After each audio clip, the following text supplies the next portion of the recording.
अस्सलाम वालेकुम everyone, this is D4 exercise 1B और क्वेश्चन नंबर 5 हम इसका कर रहे हैं। स्टूडेंट्स, इसमें हमें थोड़ा बड़ा क्वेश्चन है ये। इसमें हमें दो टी एक डीलर है जो दो किस्म की टीज़ बनाता है, एक बनाता है फ्रेगनेंट टी और एक बनाता है इंस्टेंट टी। फिर प्लस इन दोनों टीज़ के अंदर वो जो है दोनों टी के अंदर वो डिफरेंट लीव्स इस्तेमाल कर रहा है, leaves of A, leaves of B. और इसकी ने जो उसने जो कंपाउंड या रेशो लिया है वो 4 kg और 1 kg का लिया है। और इंस्टेंट ब्लेंड के लिए जो टी इस्तेमाल करेगा वो leaves of A and leaves of B, यानी कि tea leaves of A, tea leaves of B, वो 2 kg और 3 kg इस्तेमाल करेगा। ठीक है, उसने सबसे पहले पार्ट में हमें कहा कि अपना टेबल कंप्लीट कीजिए। यहाँ उसने हमें दे दिया 4/5x। ठीक है, ये 4/1 बनना चाहिए। ठीक है, 4x/5 उसने हमें दे दिए।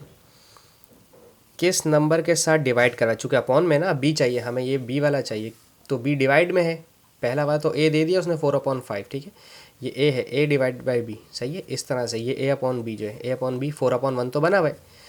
इस 4/5 को किस से डिवाइड करवाया जाएगा कि ये 1 बन जाएगा। 5 को 5 से डिवाइड करवाएंगे, 5 को 5 से डिवाइड किया 1 बन गया। यहाँ पर 4 है, यहाँ पर x एक्स्ट्रा है, तो इस x को x से डिवाइड करवा दें। x को x से डिवाइड करवा दिया, देखें इस तरह से बन जाएगा 4x/5। डिवाइड का साइन का मतलब हो गया मल्टीप्लाई, x ऊपर और 5 नीचे, सॉरी 5 ऊपर, आई एम सो सॉरी, और x नीचे। ठीक है, यहाँ तो x था ही नहीं, 5 5 से कैंसिल हो गया, x x से कैंसिल हो गया, क्या बचा 4/1। इसी तरह से यहाँ पर भी अब इन्होंने ये दिया हुआ है हमें 2/3, तो हम यहाँ पर लेंगे 2x/5। इन्होंने हमें ऑलरेडी हिंट दे दी थी। अच्छा, इसके लिए मैंने क्या लिया, x/5 लिया इसका। ठीक है, ये इन्होंने हमें हिंट दे दी थी। अब हम यहाँ पे 2x/5 लेंगे। ठीक है, अब 5 ही क्यों ले रहे हैं, अच्छा यहाँ वाई ले लेते हैं, ये इंस्टेंट क्या लेकिन ये वाई का इस्तेमाल किया इसलिए वाई लेंगे। अच्छा 5 ही क्यों ले रहे हैं, क्योंकि उसने हमें हिंट दे दी है 5 की। ठीक है, यहाँ पर वाई लिख देते हैं। ठीक है, 2y/5 डिवाइडेड बाय, ऐसा क्या किया जाए कि 2 डिवाइड होकर 2 ही रहे तो वही रहेगा। यहाँ वाई है, एक वाई से और डिवाइड करा दें तो वाई ख़त्म। अच्छा, अब यहाँ पर 5 है आपके पास और यहाँ पर 3 है आपके पास। एक काम करेंगे हम कि मैं यहाँ 3 ले लेता हूँ ताकि डिवाइड में 2 वाई से कैंसिल हो जाए, 2/3 बच जाए और यहाँ पर 5 आ जाए। देखें दोबारा करके चेक करते हैं, 2y/5, ये y है, इसको x मत समझ लीजिएगा। ठीक है, और डिवाइड कैसे, मल्टीप्लाई करेंगे, रेसिप्रोकल करेंगे, 5 ऊपर और 3y नीचे, तो y से कैंसिल हो जाएगा, 5 से कैंसिल, 2/3 वापस आ गई कंडीशन। तो हमने अब ये वाला कंडीशन बनाई है, ये है 3y/5 की, 3y/5। ठीक है, फिर आगे फर्दर वो कहते हैं कि जो टी है, the dealer has all at most का लफ्ज़ इस्तेमाल किया है। एट लीस्ट में आप लेस देन वाला इस्तेमाल करते हैं, ग्रेटर देन वाला इस्तेमाल करते हैं, और एट मोस्ट में आप लेस देन वाला इस्तेमाल करते हैं। ठीक है, एट मोस्ट के लिए ये वाला इस्तेमाल करेंगे। तो कहते हैं the dealer has at most 32 kg of variant A. Variant A हमारे पास ये है 4/5x प्लस 2/5y। ठीक है, पहली कंडीशन तो ये है। फिर दूसरी कंडीशन में लिखा हुआ है and at least. At least के लिए याद है, हम मैंने आपको कहा था कम से कम के लिए ये वाला इस्तेमाल करते हैं, एट मोस्ट के लिए ये सिंबल, एट लीस्ट के लिए ये सिंबल। ठीक है, 3000 kg of variety B. Variety B ये है मेरे पास, x/5 प्लस 3y/5। इसे सॉल्व कर लेते हैं पहले तो।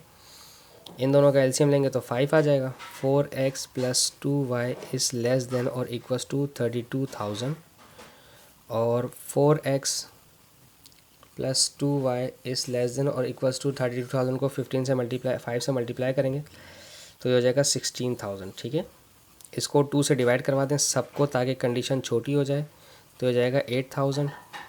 और y प्लस का है, सॉरी x प्लस का है, वहाँ जाएगा तो -2x हो जाएगा, -2x प्लस 8,000। ठीक है, पहली इक्वेलिटी कंप्लीट हो गई। अब दूसरी इक्वेलिटी चेक करते हैं, ये वाली। इसमें भी एलसीएम ले लेंगे तो 5 आ जाएगा। x plus 3y is greater than equal to 3,000, ये हो जाएगा 5 इज़ 15, ग्रेटर देन 15,000, और x प्लस 3y, तो x is sorry y is greater than equal to x, यहाँ पे आके नेगेटिव हो जाएगा, और 15,000, और 3 भी साथ था, 3 मल्टीप्लाई कर रहे हैं तो वहाँ जाकर जब डिवाइड करेगा तो -1/3x, और 15,000 जब 3 से डिवाइड होगा तो ये हो जाएगा 5,000। ठीक है, ये तो दो कंडीशन हमारे पास आ गई। प्लस फर्दर वो कहते हैं he wish to produce less fragrant. Fragrant कम होने चाहिए, ये कम होने चाहिए इसके मुकाबले में, यानी कि x is less then y। ठीक है, यानी और y is greater then x, एक ही बात है। ठीक है, तीसरी कंडीशन आ गई अब। अच्छा, and has sufficient containers for only 2300 kgs for pregnant. Pregnant के लिए उसके पास कम से कम जो कंटेनर्स हैं वो हैं 2300 kgs अवेलेबल, और 5000 kgs इंस्टेंट के लिए अवेलेबल है। 5000 kgs यानी कि वाई के लिए उसके पास 5000 kgs अवेलेबल है, यानी कि 5000 या उससे कम आ सकती है उसके पास। तो 1 2 3 4 5 कंडीशंस बनी है, पांचों कंडीशन हम बनाएंगे ग्राफ पेपर पे। मैं इस पेज को साइड में रख लेता हूँ ताकि मुझे बार बार ग्राफ्स की प्रॉब्लम ना हो। कहाँ गया हमारा ग्राफ? ये रहा ग्राफ हमारा। ठीक है जी, इसकी थोड़ी सी ब्राइटनेस कर देते हैं कम ताकि नज़र आ जाए पॉइंट्स हमें। ओके, सबसे पहली कंडीशन थी मेरी y is less than -2x plus 8000। C intercept था 8000, और चूँकि -2/x है, 2x है, तो -2x का मतलब होता है -2/1। तो -2y के y यूनिट पे 2 यूनिट्स और डिनोमिनेटर पे 1 है, यानी कि x यूनिट पे x एक्सिस पे 1 यूनिट, 2 पे y एक्सिस पे 2 यूनिट, 0 1 2 और 1 यूनिट यहाँ पर, 1 2 1 यूनिट यहाँ पर। उन्होंने खुद कहा था कि 2 बॉक्सेस छोड़ के 1000 लीजिए, स्केलिंग उन्होंने कही थी। ठीक है, 2 बॉक्सेस छोड़ेंगे 2 बॉक्सेस छोड़ेंगे और 1 यूनिट यहाँ पर, 2 बॉक्सेस छोड़ेंगे 1 यूनिट यहाँ पर। यह आ गया 8 से लेके 4 तक। स्केल कहाँ है? ये रहा स्केल। अच्छा जी, आप डायरेक्ट भी बना सकते हैं इस तरह से। ठीक है, और ये 4 तक आ गया। ठीक है जी, ये हमारे पास कंडीशन है y x प्लस वाई वाली, 2x plus Y, 2x plus Y is equals to 8000 वाली। ठीक है, मैंने यहाँ लिख दिया। और हमें चाहिए इससे नीचे के questions, y is less then, यानी कि इससे पहला वाला कुछ नहीं चाहिए, इससे ऊपर का हमें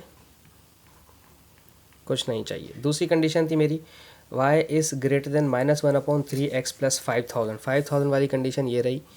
5000 का मतलब है सी इंटरसेप्ट मेरा 5 यहाँ पर है, और 1/3 का मतलब है कि y यूनिट पर 1 और x यूनिट पर 3 यूनिट्स, y यूनिट पर 1 और x यूनिट पर 3 यूनिट देंगे, 1 2 और 3। ठीक है, ये रहे हमारे पॉइंट्स, और हमें चाहिए ग्रेटर, इससे ऊपर के चाहिए पॉइंट्स। ठीक है, मैंने ये बना दिया इसको ऐसे करके। ठीक है, इससे ऊपर के चाहिए, यानी कि इससे नीचे के हमें अब कुछ भी नहीं चाहिए। दूसरी कंडीशन थी x is less then y, यानी कि y is greater then y। तो y is greater then y वाले के लिए हम 1 1 बनाएंगे, 1 1 यूनिट इस तरह से।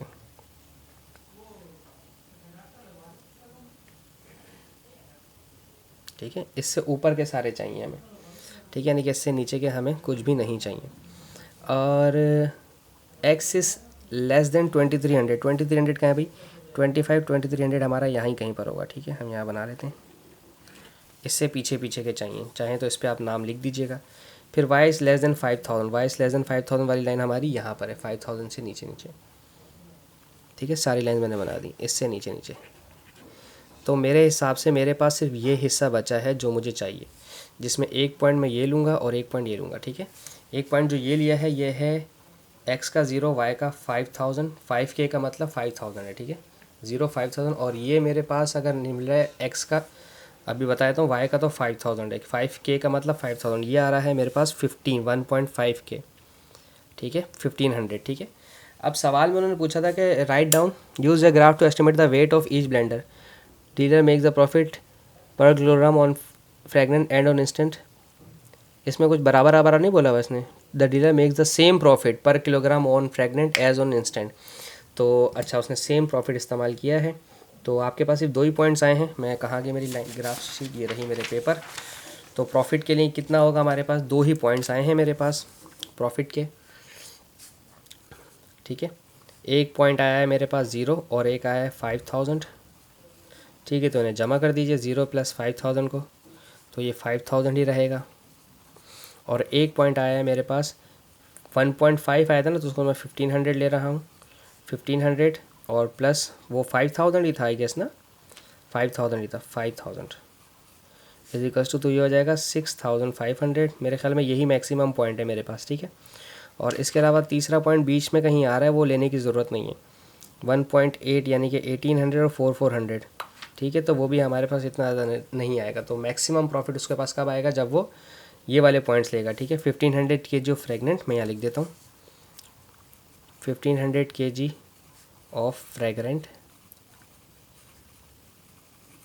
और 5000 kg ऑफ इंस्टेंट, ये वो सेल करेगा तो उसके पास मैक्सिमम प्रॉफिट वो ये अचीव कर पाएगा।